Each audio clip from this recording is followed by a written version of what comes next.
For we are opposed around the world by a monolithic and ruthless conspiracy that relies primarily on covert means for expanding its sphere of influence, on infiltration instead of invasion, on subversion instead of elections, on intimidation instead of free choice, on guerrillas by night instead of armies by day.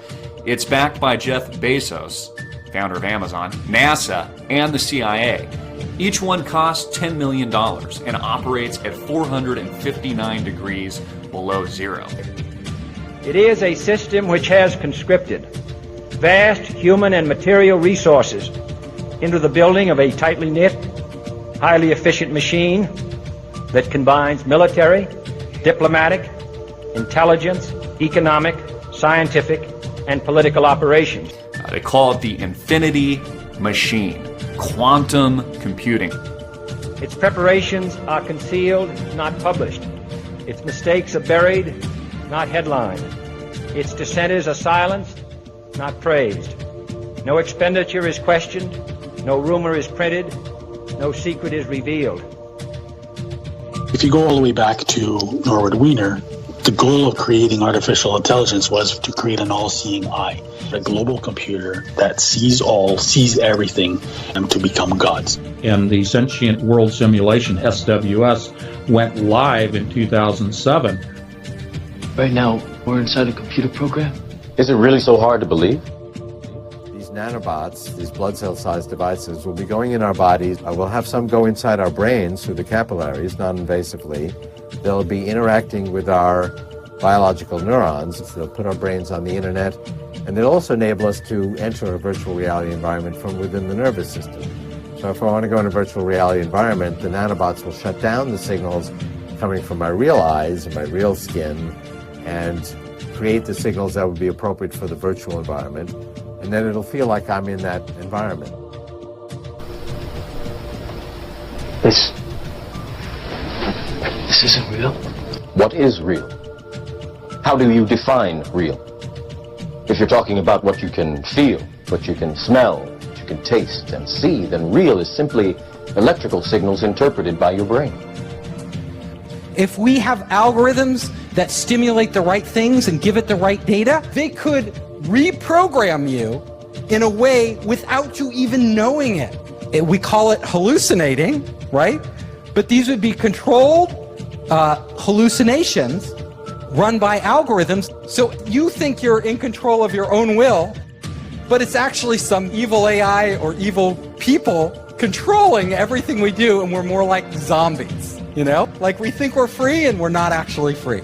It is called the Sentient World Simulation. The program's aim, according to its creator, is to be a continuously running, continually updated mirror model of the entire planet, complete with billions of nodes representing every person on the Earth. Targets and mind-controlled victims have their minds linked up for life with conscious supercomputers, which send a steady stream of bidirectional, low-frequency electromagnetic radiation to the target's brain. And what people have to realize is that these targeted individuals are basically the test stage for rolling all of this madness out to all 7 billion of us on this planet. And this was a white paper put out by Purdue University in 2006, and the Sentient World Simulation, SWS, went live in 2007, which represents every person on the planet within this computer matrix as a node, and every node is given an avatar, an identifier. And that is real-time, 24/7 monitoring of every person on the planet.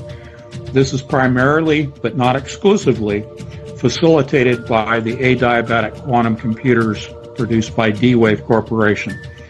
At the time of initial reports on the program, there were only 62 country-level simulations being run by the US Department of Defense. These simulations grouped humans into composites, with 100 individuals acting as a single node. But already at that time, the US Army had used the systems to create a one-to-one level simulation of potential Army recruits.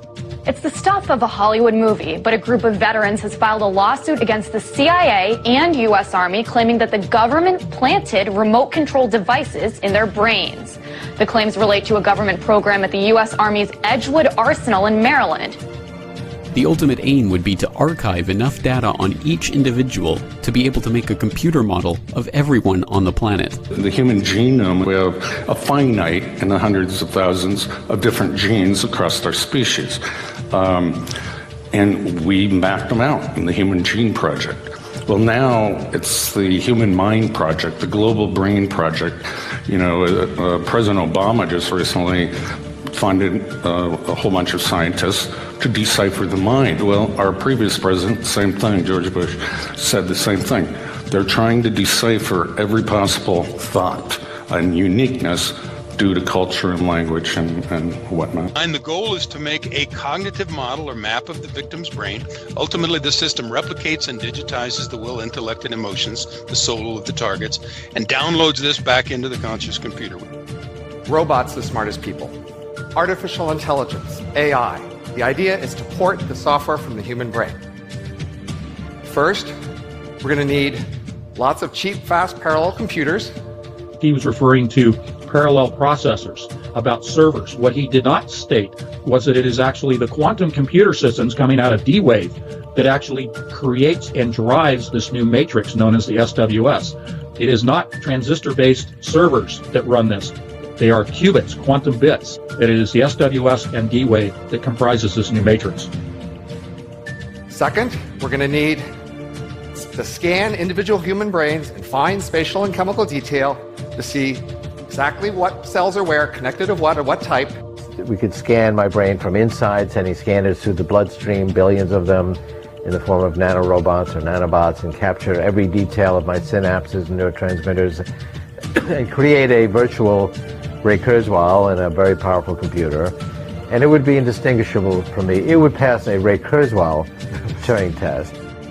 And third, we're going to need computer models of how each kind of brain cell works, taking input signals, changing interval state, and sending output signals. If we have good enough models of all the kinds of brain cells and a good enough model of a brain, we can put it together to make a good enough model of an entire brain, and that model would have the same input-output behavior as the original. So if you talk to it, it might talk back. If you ask it to do things, it might do them. And if we could do that, everything would change.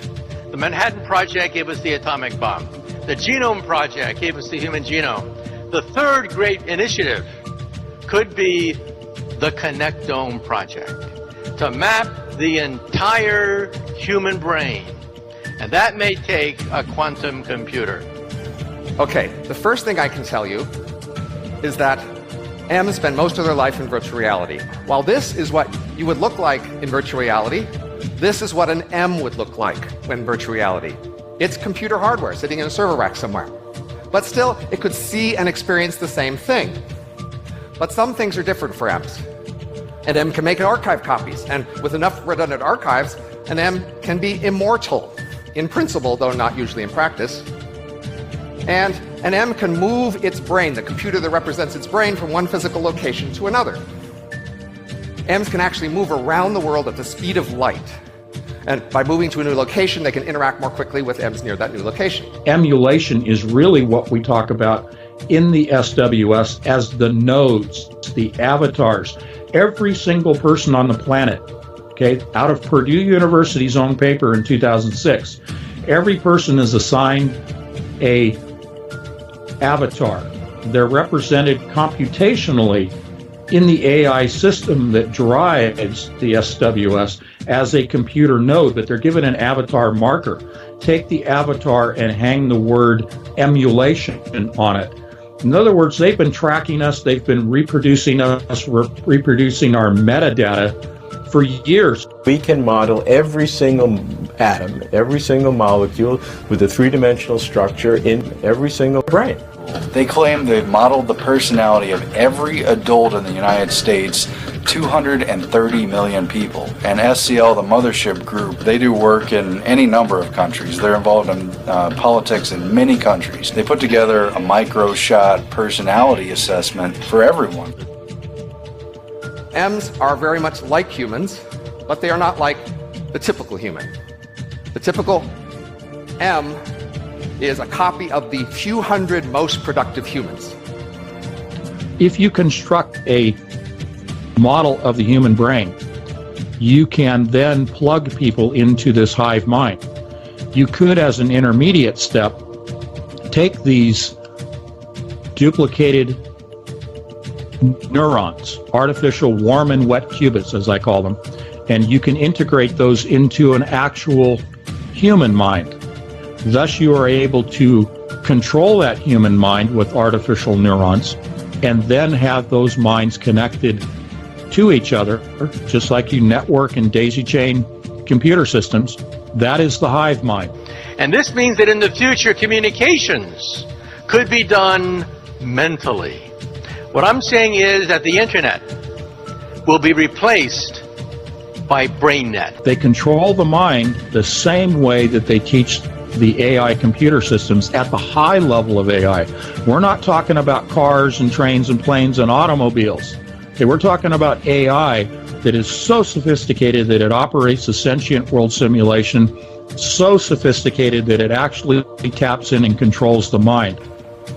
And Google was the primary interested party that pulled this whole thing together. What they're going to do is apply this machine to an area that I think is fundamentally important. It's the crux of our future as humans, and that's, can we build machines like us? We can model every single atom, every single molecule with a three-dimensional structure in your entire brain. That level of precision will keep advancing to the point where it's absolutely indistinguishable, even at the very, microscopic levels. You could recreate an entity that's, even if you looked inside of it, its simulated brain would be processing information just the way I do. If you start looking at quantum computing and where it's going, it's pretty freaky sort of stuff. And thinking about the world as an electrical universe and the fact that we are energetic electrical beings, that's how we work. Everything is electrical. Every signal that runs through our body is electricity. Everything, every thought we have, everything we feel, every touch, everything we speak, it's all the result of electromagnetic signals floating around our body, impulses that come from our heart, from our brain, the way we feel a bench when we touch it. This is an electrical signal that's sent to your brain that tells you what the bench feels like.